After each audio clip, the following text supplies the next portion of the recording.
Абай қара сөздері 41-ші сөз. Қазаққа ақыл берем, сүйемін деп қам жеген адамға екі нәрсе керек. Әуелі бек зор өкімет, жарлық қолында бар кісі керек. Үлкендерін қорқытып, жас балаларын еріксіз қолдарынан алып, медреселерге беріп, бірін ол жол, бірін бұл жолға салып, дүниеде есепсіз ғылымның жолдары бар.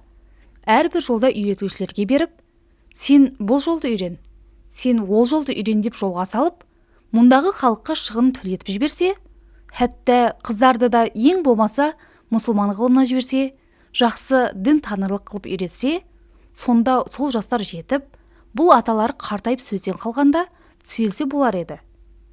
Екінші, ол адам есепсіз бай боларға керек. Аталарын паралап, балаларын алып, бастапқы айтқандай жолға салып, тағылым берсе, сонда түзелер еді. Енді мұндай халықты еріксіз қорқытып көндірерлік күш-қуат ешкімге бітпейді. Ол баланы қазақтың бәрін паралап көндірерлік дәулет бір кісіге бітуге мүмкін емес. Қазақты я қорқытпай, я параламай, ақылменен, не жырлап, не сырлап айтқанмен еш нәрсеге көндіру мүмкін емес.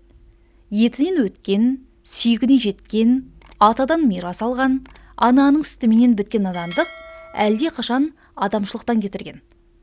Өздерінің ырбаңы бар ма, пыш-пышы бар ма, гөлдегі бар ма, дүрілдегі бар ма, сонысынан дүниеде ешбір қызықты нәрсе бар деп ойламайды. Ойласа да бұрыла алмайды. Сөз айтсаң, түгел тыңдап тұра алмайды. Не көңілі, не көзі алаңдап тұрады. Енді не қылдық, не болдық?